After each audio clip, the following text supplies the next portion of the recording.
सोच कर आए हैं जो राज्य स्तरीय है, कोयलांचल स्तरीय है, जिला स्तरीय है।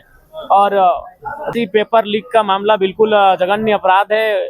जिन लोगों ने भी इस कृत्य को अंजाम दिया है, सरकार उन पर गंभीर होकर कार्रवाई करे। गंभीर मुद्दे हैं यार, क्योंकि जो पढ़ने वाले स्कूल कॉलेज के छात्र उस राज्य की भविष्य, इस देश की भविष्य है, और उनके भविष्य के साथ अगर खिलवाड़ होगा तो निसंदेह ये गंभीर। 7 हेडलाइंस, आईना सच का। प्लानिंग है क्या, रूपरेखा सोच कर आए हैं? जी, बहुत सारे विषय हैं जिनको सोच कर आए हैं जो राज्य स्तरीय है, कोयलांचल स्तरीय है, जिला स्तरीय है।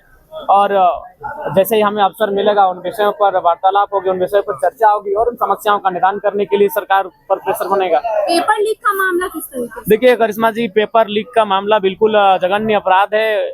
जिन लोगों ने भी इस कृत्य को अंजाम दिया है, सरकार उन पर गंभीर होकर कार्रवाई करे। क्योंकि अगर ऐसा नहीं होता है तो जो आम व्यक्ति है उनका इस जो व्यवस्था है, जो सिस्टम है, उस पर विश्वास टूटेगा और वो ये मान के चलेंगे कि एक आम व्यक्ति का जीवन की सुरक्षा किसी के का उसके दायित्व किन्हीं का नहीं, उनकी जिम्मेवारी किन्हीं की नहीं है।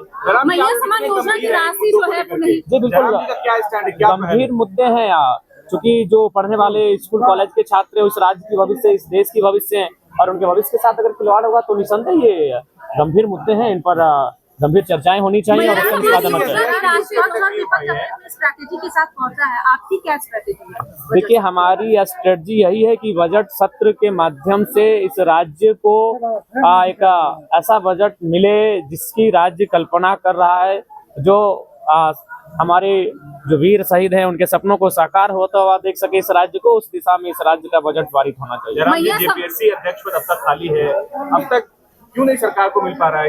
देखिए, इसके पीछे कोई कारण होगा, जो कोई विशेष कारण होगा।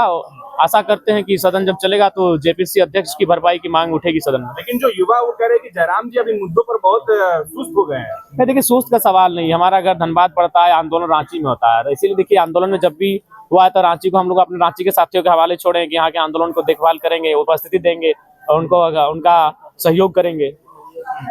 मैया समान योजना की राशि जो है वो नहीं मिल पा रही है। देखिए, आप बिल्कुल, और शायद सुनने में आया कि बैंक का भी हस्तांतरण किया गया है, किसी दूसरे बैंक में शिफ्ट किया गया है। उसके भी बहुत सारे कुछ न कुछ कह सकते हैं, कुछ ऐसी घटनाएं विषय हैं उनका कहीं ना कहीं मैंने पहले भी कहा था कि ये योजनाएं लंबे समय तक नहीं चलेंगी और फलस्वरूप वो होता हुआ दिख रहा है।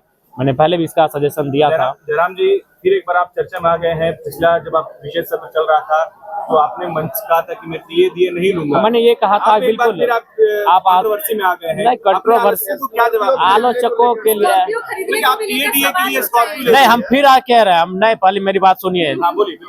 उस दिन भर मैया सम्मान योजना पे चर्चा हुआ था। जी जी। उसके बाद मैंने कहा कि आप लोग 2500 रुपए का इतना महिमा मंडन कर रहे हैं और आप लोग 2 लाख की सैलरी ले रहे हैं, लाख रुपए का टीए ले रहे हैं और आप 2500 रुपया दे के महिमा मंडन कर रहे हैं। तो आप एक काम कीजिए, आप भी अपना जो जीवन है उसे सरल बनाइए आम जनता की तरह। तो मैंने ये कहा था, आज भी हम रिपीट कर रहे हैं इस बात को। जिस दिन इस पर पहल होगी उस पर पहला हस्ताक्षर जयराम महतो का होगा। जिस दिन ये पहल होगी कि एक विधायक की सैलरी 3rd 4th ग्रेड के जो कर्मचारी हैं उनके समान होगी 40,000, 50,000, 60,000, पहला हस्ताक्षर मेरा होगा। जिस दिन ये पहल होगी उसमें पहला समर्थन ही मेरा रहेगा। अच्छा, आप खाली पैर आए हैं, मैं देख रही हूँ आप खाली पैर आए हैं। हाँ, वचन है तो वचन को निभाना पड़ेगा, वचन है। ठीक है। गाड़ी खरीदने पर सवाल उठाए जा रहे हैं। देखिए, मैंने फिर कहा मैं आवास भी लेने जा रहा हूँ, लेकिन मेरा तर्क जान लीजिए, मैं आवास भी लूंगा क्योंकि मैं किसी वीआईपी के भरोसे अपना सुख सुविधा क्यों छोड़ूंगा। मेरी राज्य की जनता गरीब है, लाचार है, बेबस है, यहाँ के छात्र प्रताड़ित है, परेशान है। तो जो सुविधा मुझे सरकार से मिलेगी मैं वो सुविधा लूंगा और उन्हें मैं रॉबिन हुड के तर्ज पर जनता को दूंगा। बिल्कुल, मैं आवास की भी सुविधा लूंगा। नहीं, हम नहीं लेते, लेकिन उस सुविधा का अगर हम आवास नहीं लेते, वो आवास कोई ना कोई सरकार का आदमी रख लेगा, कोई वीआईपी पर्सन रख लेगा। देखिए रहे मंत्री लोग 2 जगह का रखे हैं, पुराना आवास भी रखे हैं और नया आवास भी रखे हैं। जो विधायक हार के गए वो आवास नहीं छोड़ रहे हैं। तो मेरा कहना है कि जो आवास मुझे अलॉटमेंट होगा वो किसी वीआईपी पर्सन क्यों होगा, इसलिए मैं वो आवास लूंगा। बिल्कुल, आज मीडिया के सामने कह रहा हूं और वो मैं अपने क्षेत्र से आने वाले 10-15 विद्यार्थियों को अलॉटमेंट कर दूंगा। वो रहेंगे, पढ़ाई करेंगे वहां से। नहीं, मुकर नहीं रहे, ये मुकरना नहीं कहते हैं। आपने बड़ी बात कही कि आप विद्यार्थियों हाँ, बिल्कुल अलॉट करेंगे, बिल्कुल अमल करेंगे। मैं मुकर नहीं रहा हूँ, मैं कह रहा हूँ कि अभी देख रहे हैं मंत्री लोग 2 आवास लेके बैठा है भैया।